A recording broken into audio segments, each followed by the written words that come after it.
बुलढाणा जिल्ह्यातील भोणगाव येथून मोटरसायकलवर मागे बसून शेगावला येत असलेल्या एका 17 वर्षाच्या मुलीला मागून भरधाव आलेल्या रेतीच्या गाडीने चिरडले।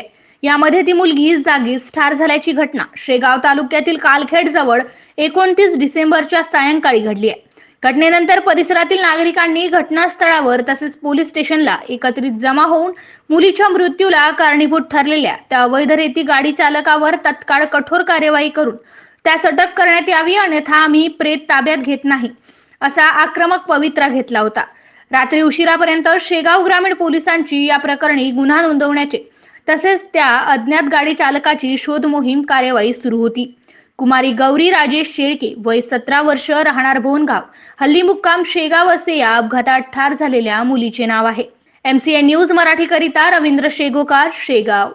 जे माफिया आपल्या बुलढाणा जिल्ह्यामध्ये जोपर्यंत बंद होत नाही तोपर्यंत हा जो व्यवसाय म्हटला जाईल, प्रशासनाचा म्हणा, पोलीस स्टेशनचा म्हणा, तहसीलदाराचा म्हणा, पांडेबाव सगळे जेवढे काही प्रशासन आहे ते सर्वच्या सर्व मॅनेज झालेले आहेत। त्यांना कोणाचाही काहीही अर्थार्थी संबंध राहत नाही।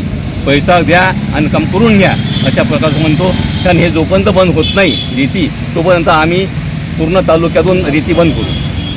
आपण एका राजकीय पक्षाशी संबंधित आहे, याच्या विरोधात काही असं ठोस आंदोलन करणार का? हो, येणाऱ्या 2 दिवसात जर समजा रीती माफिया जर बंद झालेली नाही तर आम्ही पूर्ण जाळपोळ करू, तोडफोड करू आणि प्रशासनाने जे काही होईल आम्ही बघून घेऊ।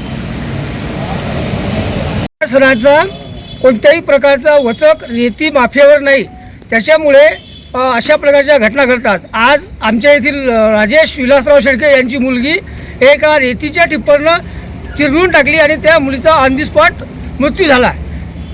बिगर नंबर प्लेटचे रेतीचे ट्रक चालतात, रात्री पोलीसच्या गाड्या पेट्रोलिंग चालतात। ह्या पोलीसच्या गाड्या ह्या ट्रक रेतीच्या माफियांना संरक्षण देण्यासाठी चालतात की या रेतीला कंट्रोल करण्यासाठी चालतात। असे वारंवार ॲक्सिडेंट झालेले आहेत।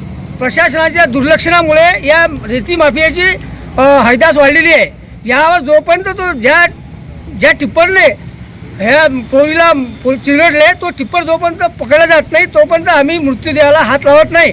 अशा प्रकारे आज आम्ही सर्व नागरिकांनी आज पोलीस स्टेशनला हट्ट धरला।